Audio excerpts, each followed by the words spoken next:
Welcome back to this bonus episode of Jory Sports Stories. Once again, I'm your host, Jory, and on today's episode, we can get a little bit crazy. So, as you guessed by the title, we're talking about my Titans today. We're going to also address the Celtics in a little bit. We're going to talk a little bit about the NBA Finals breakdown and just a little bit more. And when I mean by crazy, I think this will be an episode that you don't want to miss. I might go into rare form, and we all know how that goes. Because I've been seeing a lot of foolishness on the internet, and a lot of foolishness that I just feel like I need to address.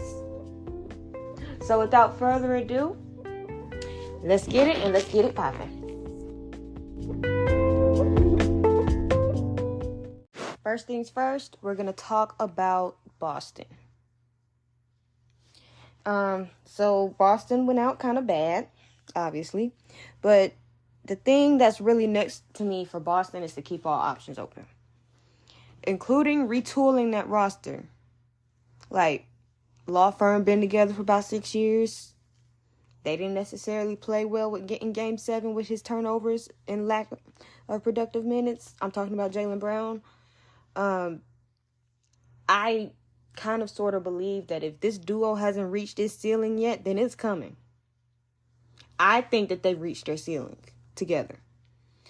And I already know that Brad Stevens said that Joe Mazzulla's job was safe. Yeah, it has to be, because you can't just fire him after one season because of this. I don't, like, if this becomes a pattern, yeah, but you gotta take into consideration that Mazzulla's a rookie head coach. He doesn't know what he's doing. He looked a little green sometimes, but his inability to adjust and sometimes his stubbornness can be a red flag. But this team has talent. Like, for me, Boston has talent. They're lacking intensity in a little bit of heart, and pretty much adequate leadership, if you ask me. And to make things worse about the Celtics is they may lose about a third of that staff to Ime Udoka in Houston. This could get worse before it gets better. And I feel like, because if you look at it, right, they're plenty talented enough. Even with the man with the messed up hairline, and Al Horford being old, and Marcus Smart being sometimes not that smart, but they're talented enough, right? What is it about this team that just can't get over the hump? I'm talking about Boston. I shouldn't care as a Laker fan, but as a basketball fan, I'm like, what's going on within the dynamic? So I really don't think, I feel like the clock is ticking on the law firm, talking about Jaylen Brown and Jason Tatum. I feel like the clock is ticking. And the reason why I feel like that is because one of them is going to require a supermax. Well, Jason Tatum is your man. Jaylen Brown might want a max, supermax or whatnot. Are you willing to give it to him? I don't think, not even give it to him. It's like, can you give it to him? Because you're going to have to, I feel like they're going to end up moving on from Jaylen Brown soon. Even though they said that they want to keep him. But if the money ain't right, I don't see it. But that's something we'll have to kind of play by ear. Play by ear. Next thing we're going to talk about is the finals breakdown. Even though I know Game 1 occurred yesterday. I know. I just had to work. But whatever. The one thing about Nuggets that I can really kind of check this out, cross this out, because the way that they played is not a concern. I was like, could they come out rusty? No. They did improve that defense a little bit. And will they be able to shoot the ball at that video game level? Continue. And let me just say this. The video game shooting, from what I've seen, and I don't think they're going to be able to stop that. Miami may not be able to stop that. Because Denver has the size. They're more consistent shooters. You got Jokic and Murray.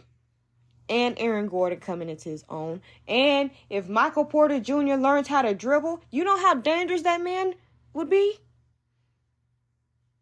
If he learned how to dribble efficiently. They have the depth. They have shot-making ability. But like I said, I didn't think rust was going to be a huge factor. But at the same time, that rest helped. They're bigger than Miami. They have better, smarter shot selection. I like their depth with players such as KCP and Bruce Brown. I could have used a KCP this year, but we're not going to talk about that. They have shooters that are more consistent. And once they get into video game mode, as a Lakers fan who saw them sweep my team, they are extremely difficult to stop. And Jokic has been playing out of his mind. And then you have the likes of Michael Porter Jr., Aaron Gordon, who are both getting some minutes. Like I said, all Michael Porter Jr. needs to learn how to do is dribble a little bit better. I really think this series is Denver in 5. I mean, with the possible return of Tyler Hero, right, for Miami, I still see Denver in 5. We're going to talk about the Heat now. My concerns about them is consistency shooting, consistent defense, depth, longevity. They literally, when I think about these concerns, it's like they're valid concerns, like longevity. Like, how long can they're going to get tired soon. They had to play in a play-in tournament and then play the playoffs. And then you don't have Hero for right now, but they're trying to evaluate him for game 2, so he could play tomorrow. I have my whole think piece about that. No Oladipo, who probably just needs to go ahead and retire. Their defense is shoddy at times. Jimmy Buckets is a pretty good defensive player. Bam, shoddy. Everybody else can be kind of shoddy. And shooting. Like, Jimmy didn't necessarily shoot that well last game. And they came out on top because of Caleb Martin. That's the key. But we'll go into keys to success in a minute. My biggest concern about Hero is you got, okay. Let me think about what I'm going to say. So, my thing with this whole Tyler Hero situation is they're rushing him back because they saw that they were going to need him that first game. Miami saw firsthand that Denver will shoot the lights out of the building. And they need something that can counter that. And now we weren't even thinking about him getting him until game 3. They're pushing it back to game 2, which from somebody else I've been talking about this, they're like, he's been shooting for weeks. So if he can just come back and turn it on, it might be able to turn this series. I feel like he could turn the series because you're already with Tyler Hero getting going, if he can get going, because he's not in game shape either. This is why this is a stretch to me. That whole logic is a stretch because it's like he hasn't played in weeks and you're going to thrust him out there onto the biggest stage of his life. You're going to have to ease him into this. And by the time he gets ready to go, y'all might be down. It might be over. So, Hero is an interesting component if he comes back sooner rather than later. But the keys to success for Miami, Bam needs to be consistent. Caleb Martin will need to continue to be key. To be the key to this offense. This team as a whole needs to shoot better consistently. They're going to need to be a lot bigger on defense. Won't happen. I don't think it'll happen, but they can't run out of juice. But in this situation, it's pretty much impossible. The simple breakdown, Miami is going to need to be consistent offensively, defensively, coaching-wise, all of that. They're going to need Bam to step up each game. Denver has the video game shooting thing going on for them. Miami got to try to figure that out. How to disrupt that and Jokic. And from what we saw with Aaron Gordon getting going, being out of his mind defensively, shot selection and consistency, they're really going to have to ball. Caleb Martin is key. But here's the thing. He cannot be the key, and he needs to be in addition of Jimmy Butler and Bam, as opposed to supplementing their struggles. If you see what I'm saying, there can't be supplementing here in the series, as you see. Mental errors such as not boxing you out can't occur. You know where I'm going with that. They got to be prepared to defend the paint. And they can't allow Jokic. And they really can't afford to allow Jokic to control the pace of the game either. Because Jamal Murray can speed you up. Jokic can slow you down and do unicornish type things. And the way I think about it, Miami's in trouble. Denver in 5, 6 at the most. Period.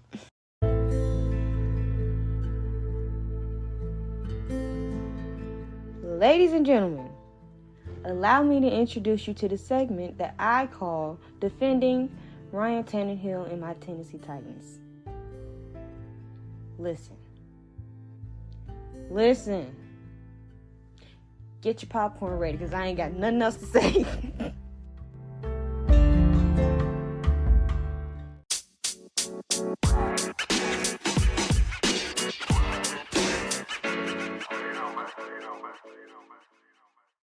Now, I want everybody to get their popcorn ready. And I want everybody to gather around, do what you want to do, and listen. Because listen, I need for Titans fans to understand this. I'm talking about the delusional ones. I need for people who don't pay attention to understand this, who magically think Will Levis is going to start. I need the whole world to understand this. Ryan Tannehill is going to be the quarterback next season, barring the unexpected. So live with it. You can just sink that into your skulls, and we can move on from here. Now, because I've heard a lot about my quarterback, I'm going to pull out my notes, and we're going to get to work. Because I'm tired of it, honestly. Y'all like to disrespect Tannehill like he wasn't whooping all of y'all. Y'all's favorites? Oh, yeah. Okay. So here's the pros and cons. Because I got an argument. I'm going to speak as a Titans fan. That's how I have it on this paper. The best option we have currently is in fact accurate. Listen to this in just a second. He is in fact accurate. Y'all. He uses his legs, does have arm strength, extends plays, has vision. His cons, I do understand. He can be inconsistent. His one con that y'all will forever hold him accountable for, and he's going to take heat forever for that, is that playoff game versus Cincy. He will stand in the pocket for too long. He's not a popular name. Of course, by all means, this team is a small market team. For real. So, how do I break this down? Because y'all like to act like Ryan Tannehill don't exist and he's just not legit and and it's just Ryan Tannehill. If you take away that 3-interception playoff game away, what has Ryan Tannehill done? The reason why I say that is because this is the reason, that game right there is the reason why people turned on him. Single-handedly. They weren't close to turning on him before that. It was that game right there, right? So we're gonna lift that cloud up, and you're gonna have to listen to this, because in each of his 4 seasons he's been here, he's had at least 2,500 yards, a QBR rating of at least 90 if you round up in 2021. He hasn't thrown a lot of turnovers. 2021 is the outlier. His completion rate for his career is 64.3. That's not too shabby. His 4 years in Tennessee, his completion rate is 66.9. Huh? Oh, I thought he was inaccurate. He's a nobody. He can't do that. He got a noodle arm. Keep disrespecting my quarterback, though. I got it all on paper. 89 to 33 touchdown to interception ratio. He'll use his legs to move, extend plays. How did he get hurt last year and still came back? And y'all still like to continuously disrespect this man like he's just the worst quarterback in the league. But then y'all got a good look at Malik Willis and y'all said sorry, huh? Because he wasn't ready then. He might be closer now. I believe he's closer now, but still. He brought this team to a level that clearly his predecessor couldn't. He also took this team to a brand new level of competing. Y'all can say that he did. He really did. Because we didn't have Marcus Mariota running around making dumb decisions. And y'all over here mad. What? Okay. So I did bring up some of his statistics. 2019, he only played 12 games in 2019. Threw for 2,742 yards, 22 touchdowns, 6 interceptions, had a QBR of 117.5. 2020, threw for 3,819 yards, 33 touchdowns, 7 interceptions, 106.5 QBR. 2021, 37-3-4, 21-14, 89-6 QBR. That 2021 season was an outlier when it came to turnovers.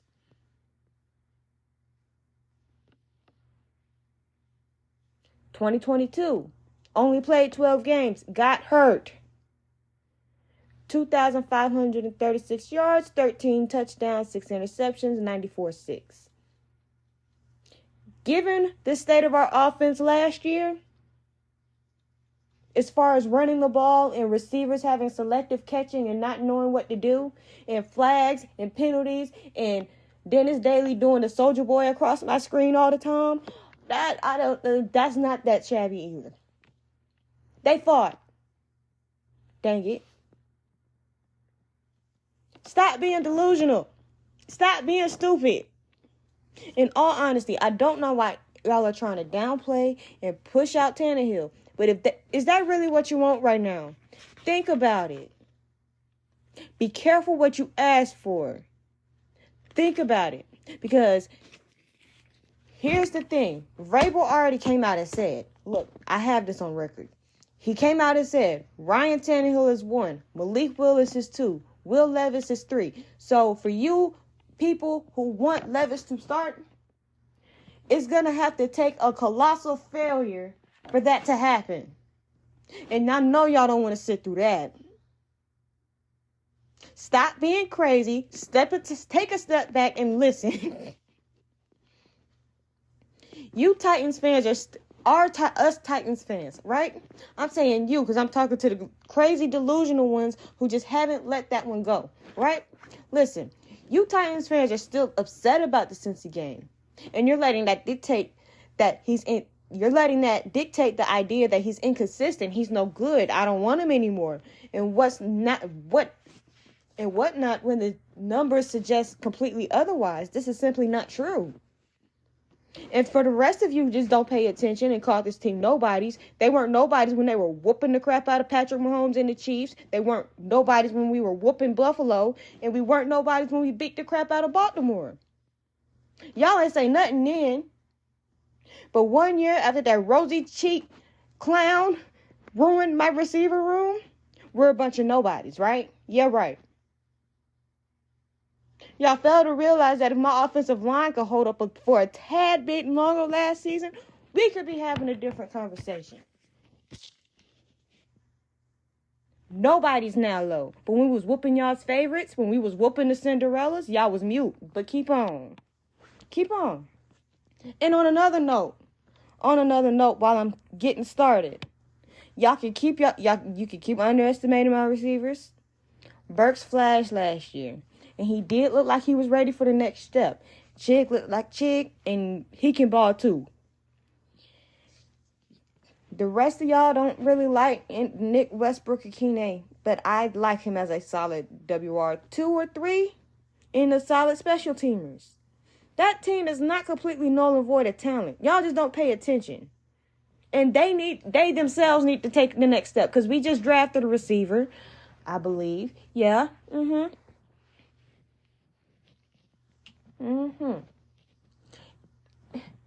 Next.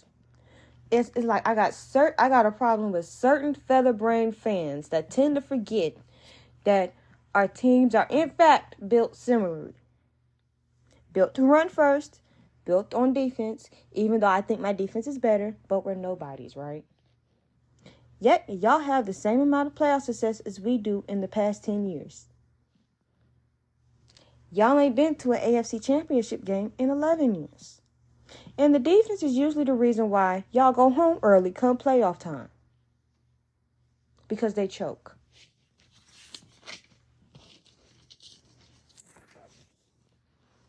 But the Titans are nobodies.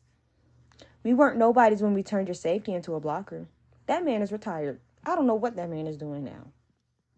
The only fan base that'll actually shut me up is probably Philly. The rest of y'all can catch all this smoke. And since we're going to get into theoreticals and hypotheticals, I'm going to make some of you fans and idiots really break down the stupidity, the stuff that you say. Because some of y'all sound less than intelligent with the hypotheticals and the theoretical quarterback theories. So let's break them down. Let's trade Ryan Tannehill.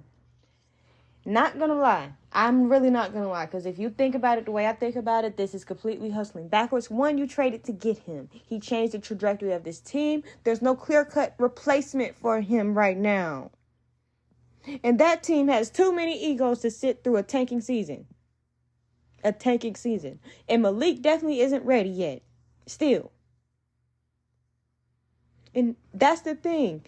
And here's the thing for the people in the back who still just don't pay the attention. Will Levis isn't starting. That's the literal, like I said a few minutes ago. The bottom would have to fall out the sky for that to happen. It's Tannehill, Willis, Levis.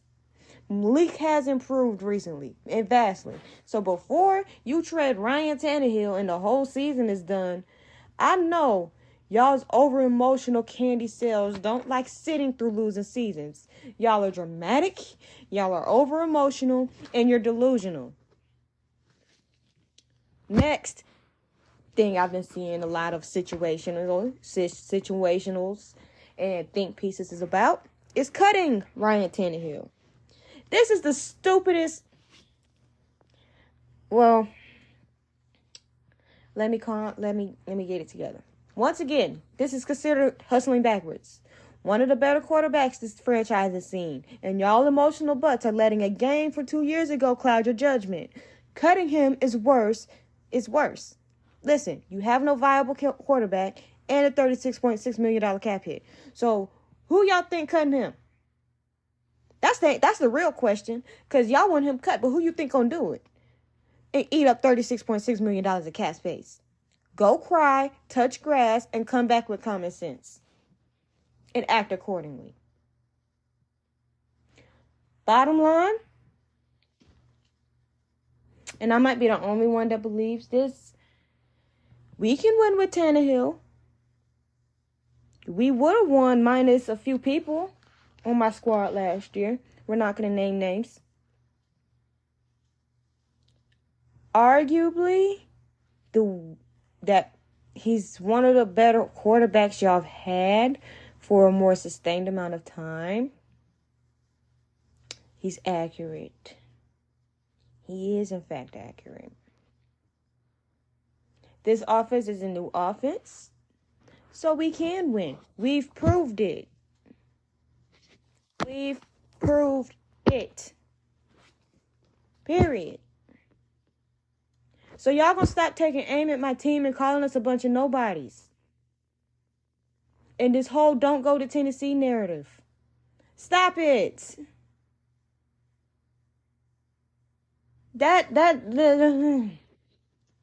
Because this whole don't go to Tennessee, they don't have any wide receivers. Well, when you have the clown that traded away my wide receiver that wanted to stay in Tennessee, and we could have built the wide receiver room around AJ.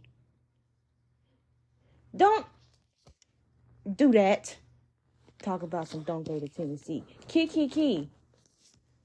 But we weren't nobodies 2 years ago. That was real funny. Okay.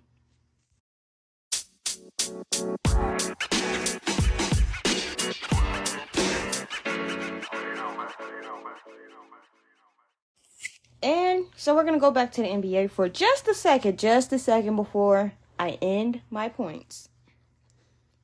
Nick Nurse has found a new job with the 76ers, citing Joel Embiid as a reason. I believe James Harden is gone. Frank Vogel is now the Suns' new coach. I believe that the Suns will regret letting Monty Williams go still, but whatever. Speaking of Monty Williams, he is the new head coach of the Pistons.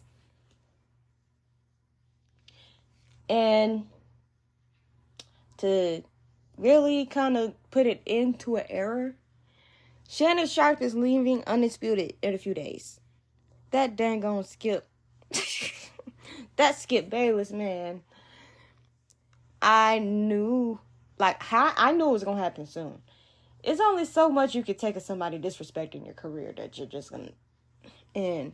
Skip is one of those people that I have a hard time really believing that he truly believes the crap that comes out of his mouth. Right? But when it came to belittling him because Tom Brady and da-da-da-da, I'm like, yeah, this is over. And then the whole DeMar Hamlin situation, y'all knew after that. I'm like, what? And then it was put your glasses back on, and yeah, Shannon was planning his exit for a minute. But, Skip, you gotta eat that though. You really do. Because you and your little disrespectful little ways and antics and things you like to get away with and micromanage. And there's no reason why. Like, I've been reading some articles today about why, right? Well, according to some rumors, Skip likes to micromanage. He likes to select all the topics. And I did read an article about it that's Shannon would have liked to have more hearsay about the things that they talk about. So, like, he's hearing y'all, right? Saying that all y'all talk about is LeBron and complaining. But he can't do nothing about it. It ain't his show. So he just took himself from the equation. And in that situation, I'm like, go. And his podcast was growing and growing. He got a cognac line. So it's like, he's straight. He's like, I don't need you. And for the most part, Shannon Sharpe made Undisputed what it was. So I don't know what they're going to do after that. I really don't. Because a lot of people didn't come on listen for Skip and his foolishness and defending his Cowboys until his grave. And then acting a fool. No. A lot of people did not go to watch, especially after he showed how insensitive he was to other people. You think people were watching because of Skip Bayless? No. Bayless? No. They weren't. But that's Fox's problem. I was just thinking it was kind of interesting how it played out. So, to conclude this episode, I believe that Denver is going to win in 5 games. I don't believe Miami has enough, and I don't want them to try to rush Tyler Hero back because it's clear they're going to need him, but if they rush him back, it could work out, and it could be a big old colossal failure. But yeah, and Ryan Tannehill is a good quarterback. Unpopular opinion. Don't take aim at my team and then not expect me to respond. I don't care. You can say the comment at 1 o'clock in the morning. If I'm up and I see it, I'm taking aim at you, sir. And pay attention. Like, just because I'm a Titans fan, right? And this is why I don't like when people don't pay attention. Because, like, I pay attention to everything. Like, because it's like I pay attention, even though I pay more attention to my Tennessee Titans, right?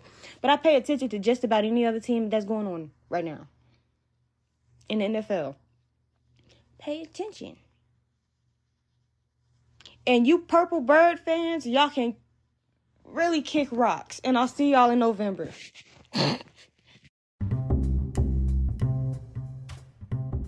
All right. I wanted to thank you guys for listening, for taking the time out and listening to today's bonus episode of Jory Sports Stories. If you liked what you heard, feel free to share the podcast and let's grow the audience. If you're on YouTube, be sure to like, comment, and subscribe, and let's grow the channel. Follow us on social media for more. On Twitter at Jory Stories, JORISSTORIES, and on Instagram at JDs_sports stories, JDS_sports stories. Once again, I'll see you guys next Wednesday on a brand new episode of Jory Sports Stories as we continue to break down the NBA Finals, in NFL headlines and more, and WNBA coverage. Once again, I'll see you guys next week, and thank you guys for tuning in today.